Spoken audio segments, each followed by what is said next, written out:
Hello, everyone. Welcome back to the Confessions Hub. My name is Solution Anchor, and thank you for joining me once again. Today, I received a sad and shocking message on our WhatsApp number +2637755977775. It's a confession from a Roman sister. She did a dark ritual to keep her position at a mission center, but something terrible happened. Her own mother died because of that ritual. Now the spirit of her mother is tormenting her. She had gone to many witch doctors, but nothing is working. The pain and fear are too much, and she is now asking for help. Please listen carefully to her story and let's try to learn something from it. Hi, Solution Uncle. Please hide my identity when you post. I'm a Roman Catholic sister. I've been serving the church for many years. I loved my work. I lived in peace. I never thought one day I would do something dark, something evil, just to keep my position. But that is what happened. I did a ritual to make sure I remained in charge of our mission center. I was afraid they were going to replace me. There were already rumors that a younger sister would be sent to take my place. I panicked. I allowed fear and pride to control me. Instead of trusting God, I listened to bad advice. One day I visited a woman who was known in our community to have strong spiritual powers. People said she could help with anything. I was told she had helped a priest before, so I believed she could help me too. I met her secretly at night. I was still wearing my white veil when I entered the shrine. She smiled at me and said, "You came here because you are afraid of being removed." I didn't even tell her, but she already knew. That gave me confidence in her. She told me there was one ritual that would make my position permanent. She said I would never be removed again, no matter what the church decides. But I must sacrifice something very close to me. I must give a part of my bloodline. I did not understand. I asked her what she meant. She said, "You must give me someone who carries your blood, some old and weak, someone you love. After that, you'll be untouchable." I cried. I said no. I told her I could not do that. But she just looked at me and said, "Then go back, pack your bags, you'll be transferred next week." Her Your words words shook me. shook me. She said them She with said, confidence, and deep down I knew she was not lying. So I went home and thought about it. I could not sleep. That whole week I struggled. Then one night I made a choice I now regret every day. I called the woman and said, "I'm ready." I didn't know what I was ready for, but I said it anyway. I said I would sacrifice. She said I must not worry. She would take care of everything. I didn't ask who. I didn't want to know. 1 week later, my mother died. They told me she died in her sleep, but I knew it was not normal. She was strong. She was not sick. She was even preparing to visit me, but she never made it. After a burial, the woman sent me a message. "Congratulations, you are now spiritually covered. Your position is safe." I cried and cried, but I also felt relieved. Days passed, then weeks. The rumors of my transfer stopped. The young sister who was coming never came. In fact, she was sent somewhere else, just like that. I oversee of the mission center. But deep inside, I was dying. Every time I closed my eyes, I saw my mother's face. She was not smiling, she was not resting, she was angry. After my mother's funeral, I tried to go back to normal life at the mission. I continued teaching, praying, and leading the women's group like before, but something had changed. I could feel it. One night, I had a dream. In the dream, I was standing outside my mother's house. The door was open, but I could not enter. I called her name, but she did not answer. Then I saw her standing behind the door, looking at me with red eyes. She said nothing, just stood there, staring. I woke up sweating. That was only the beginning. The dreams continued. Sometimes I would see her crying. Sometimes she was sitting near my bed, watching me sleep. One time she was touching near the church after while I was preaching. No one else could see her, only me. She was not resting. She wanted something. She wanted justice. After some time, my body also began to suffer. I became very tired. Even after sleeping, I had headaches that came suddenly and disappeared fast. At night, I felt something pulling my legs. Sometimes I felt someone breathing next to me in the dark. I tried to ignore it. I prayed. I used holy water. I even fasted, but nothing changed. Then something strange happened. During morning mass, while I was reading the Bible, I suddenly forgot how to speak. My voice froze. My throat clogged. The sisters thought I was choking, but I was not.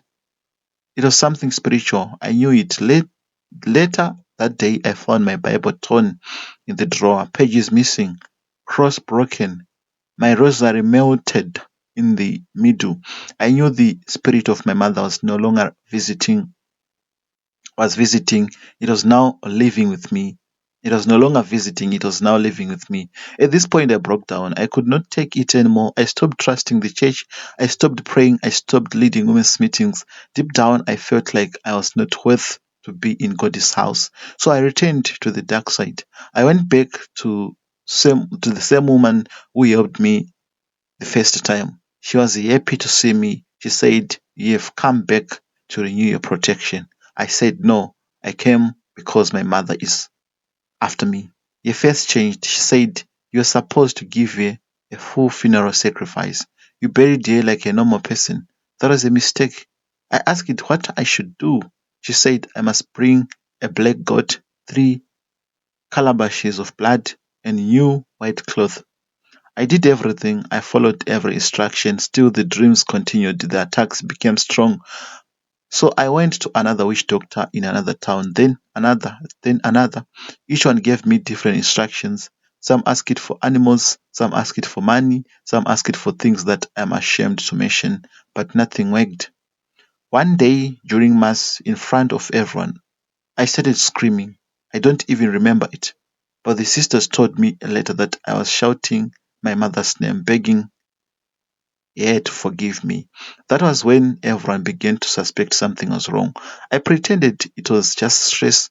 I said I was tired and overworked, but deep down, I knew what was happening. The spirit was getting stronger. I started seeing shadows during the day. Sometimes, when I looked in the mirror, I saw my mother's reflection instead of mine. One morning, I woke up and all the clothes in my suitcases were torn into pieces. Even my Bible, even my habit uniform. I knew this was spiritual. I also knew I was losing the battle. I stopped visiting my family. I was afraid. I felt ashamed. But one day, my younger brother came to visit me at the mission. He said he was worried. He told me I looked like a stranger. My skin was dry. My eyes had turned gray. My voice sounded like someone else. He said, "Sister, are you okay?" I lied. I said yes.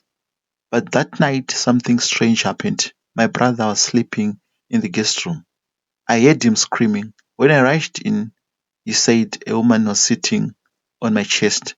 She looked like mom. I froze. I didn't tell him the truth. I just prayed and told him to go home the next morning. Things started falling apart fast. People at the mission said I had changed. I was moody, quiet, and sometimes I would talk alone. Others said they saw me walking outside at midnight talking to someone they could not see. A group of other sisters wrote a letter to the church board. They asked for me to be removed for health reasons, but no one knew the reason. I was crying. I was carrying my mother's angry spirit. The same position I killed for, I was now losing. I tried to defend myself, but my voice had no power anymore. Even the younger sisters stopped greeting me. I became a stranger in my own house. My legs became weak, my face started swelling, my stomach grew large like a balloon. But when I visited the hospital, they found nothing wrong. The doctors were confused. One day, I lost all my hair. I woke up and my pillow was full of hair. I looked in the mirror and cried. I was no longer the same woman who once stood proud in a white veil. Even worse, I started hearing voices. They called me by my real name, not my religious name. They said, "Medara, you choose a post over your mother." Sometimes I felt like I was losing my mind. After many witch doctors failed, someone told me about a prophet. a white garment prophet. This one worsened. This one worsened the problem. Now, when I walk down the streets, people whisper. Some say I've gone mad, others say I'm cursed. No one knows my secret. Even the church is confused. They think it's mental health, but I know the truth. This is spiritual. One night I stood in front of the altar and screamed, "Help me," but nothing. I now dream of funerals every night. I see myself in a coffin. I see my mother smiling and saying, "It's your time." I also dream of fire, big fire. I see myself inside it, crying. My veil bends off. My cross melts. I don't know how long I have left. One dream showed me walking alone in the bush with no shoes, no eyes, no voice. I went to senior priest for deliverance, but it didn't work. So, solution angle. I'm writing this because I don't know where else to go. I've tried everything. I want to ask the public, please, if anyone knows how I can be free, help me. I don't want to die like this. I don't want to be buried with this pain. I now believe that no post, no title, no power is worth the blood of someone you love. I would give back everything just to see my mother smile again. Please forgive me, Mama.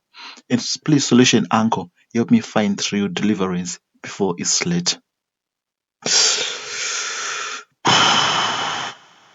Thank you so much, my sister, for sharing your story with us. Ladies and gentlemen, if you have a story you want to share with us, +263 775 597 775. Share your story with us. Share your story with us. My brothers and sisters, what a painful story from a Roman sister. First, I want to thank her for the courage to send this to us. May God be with her. She started by doing a ritual to keep her church post, but the price was too heavy. Your own mother died, and now your mother's spirit is after her. Even though she tried different witch doctors, the problem only became worse. This story reminds us that we must never use dark power to protect a job or position. When we use evil spirits to help us, they come back to destroy us. Satan never gives for free. He always asks for something later. And when he comes to collect, the pain is double. She said she still wears her sister's clothes and feels troubled. She dreams of blood. She cries. She feels lost. What can we learn from this? Let's go to the 10 lessons we've learned. Number one, do not mix God's work with darkness. When you serve God, don't add evil powers to help you. Number two, rituals always have a price. It may look small at first, but later it becomes big and painful. Number three, no job is worth someone's life. Keeping your position by killing or ritual bring cases. Number four, the spirit of the dead can follow you, especially if the death was caused by you or was unfair. Number five, witch doctors can't fix spiritual problems. They help to increase the curse instead. Number six, wearing clothes of the dead can attract spirits. Number seven, confessing is the first step to healing. Speaking out shows that you want help and change. Number eight, God's power is greater than any spirit. True deliverance comes only from Jesus Christ. Number nine, be careful what advice you take. Some friends or sisters may lead you into deep trouble. Number 10, if you are in a cult or dark agreement, come out now. Do not wait until it's too late. Speak out, seek help, run to Jesus. To the Roman sister, to you, my sister, thank you for your honesty. We pray for you, but you must always also find true Christian help. Go to pastors who believe in Jesus and do not mix with strange powers again. To our listeners and watchers, please learn from this story. If you have done such rituals, it's not too late. Confess, repent, and return to God. We'll be back with another confession. Until then, keep your heart clean and pray for spiritual eyes to see what is wrong and what is right. This is your host, a solution uncle. But before I go, ladies and gentlemen, Please, please, please, please, please, please, please, please, please, please, please, please. Wherever you are, you need to pray. When you wake up in the morning, pray. Say, God, thank you for this new day. Before you sleep, God, I'm so happy. I'm so privileged. I'm still alive. It's not everyone who is still alive. Safeguard me. Put me in your hands as I go through this dark night. Midnight cough, wake up and pray. Before traveling, before meeting new people, pray for your children. They should know that we can't live without prayer. They should know that the devil is there. So they should be afraid to live without praying. Before you eat your food, before shopping, before doing whatever, before meeting new people, before getting into business deals, God first, everything follows. Until we meet again on the episodes. Bye for now.